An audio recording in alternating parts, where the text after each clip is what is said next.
The 90s, when Vanilla Ice introduced the world to parachute pants and a little thing called copyright infringement. Meanwhile, my reformed Orthodox rabbi was turning the Oval Office into the Oral Office. That's disgusting. Now, with all that excitement going on, a lesser-known movie you might have heard of called Jurassic Park kinda dropped, and it spawned a bunch of sequels, merchandise such as toys, lunchboxes, clothes, watches, and of course, video games. And you patented it and packaged it and slapped it on a plastic lunchbox, and now you're selling it. You're gonna sell it. But while Jurassic Park games for the most part emulated the lighthearted tone of the films, there was nothing really on the market that quite tapped into the horror aspect of Jurassic Park that the novel it was based off of was really filled to the brim with. And in the game world, besides Jurassic Park games, the only other games you really had in the dinosaur genre were ones like Turok, which totally kick ass in their own right.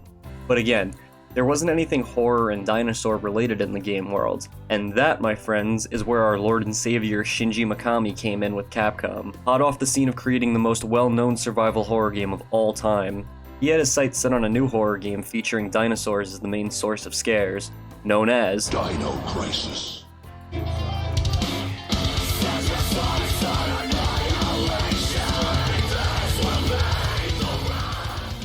So today, I'll be doing a retrospective on Dino Crisis 1 and 2, not 3 because, well, fuck that game. Wait, what?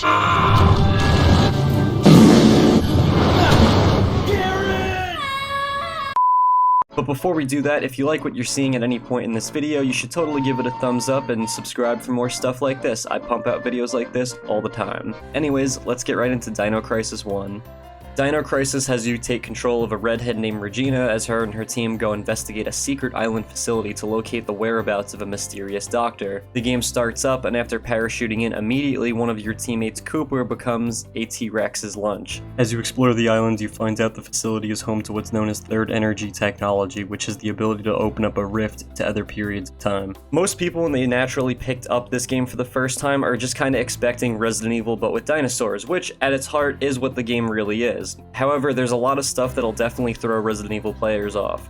The game greatly encourages you to use the more humane method of dealing with dinosaurs using the tranquilizer darts instead of regular ammunition that more or less kind of feels like you're just pissing off the dinosaurs more than you're actually doing damage to them when you shoot them. Certain parts of the military base also have been fitted with laser shields you can activate as barriers to protect yourself from the dinosaurs. Most of the enemies you'll encounter will be the raptors, and they're fast as hell. They can even knock guns out of your hand, too. They can follow you through doors, wreck the environment around you. I was really impressed with how much crazier the AI was compared to the zombies in Resident Evil. I mean, these things are really smart. Other enemies also include compies, which will kind of swarm you, and then pterodactyls, which will swoop down and pick you up, and one even trying to throw you into a giant fan. This game also uses full 3D environments, unlike the second game, which chose to go back to the pre-rendered backgrounds of the original Resident Evil trilogy, and ultimately I feel like this was a much better choice, but the 3D still doesn't look too bad in this game. Occasionally the story will split and you'll be given two choices. You can either follow Gale or Rick, where Gale's encounters will usually lead to more combat-oriented challenges, where Rick's will usually make you do more puzzles. And I gotta say, the general problem solving in this game has you do pretty unique puzzles.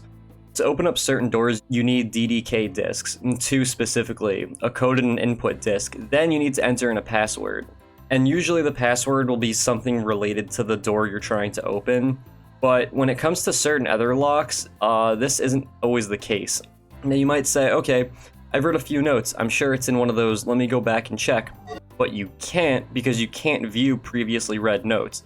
The only way to do that is to go all the way back across the base to find one of the dozen notes you remembered seeing a code on. It can be very frustrating, and arguably the only part of this game I would say really has not aged well, especially considering that Resident Evil had this pretty much in every game including the first one. Backtracking is fine, but it kind of just adds needless backtracking and gives you kind of a headache. Dino Crisis 1 is overall a pretty challenging but rewarding game to play. The atmosphere of the military base is really awesome, and the survival horror puzzle setting works so well with the story and the monsters, and it was immediately a smash hit, which warranted a sequel.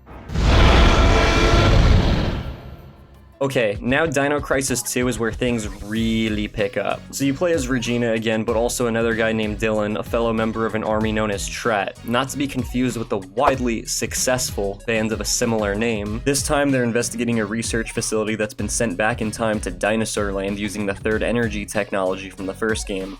The facilities along with an entire village were pulled into another time, and it's your mission to rescue survivors. From the very beginning, the game immediately shows you it's much more action-oriented this time around. I mean, this T-Rex takes an RPG to the face, then the T-Rex ambushes you later because that rocket didn't kill it, and then there's these ninjas that shoot these blades at you. I mean, this is insane already off the bat. Diving into the actual gameplay, the combat takes a much more American approach. The game encourages you to kill the dinosaurs rather than in one where you had limited resources. Dino Crisis 2 even has a combo meter for killing the dinosaurs, and you use the points you get for killing dinosaurs in the shop.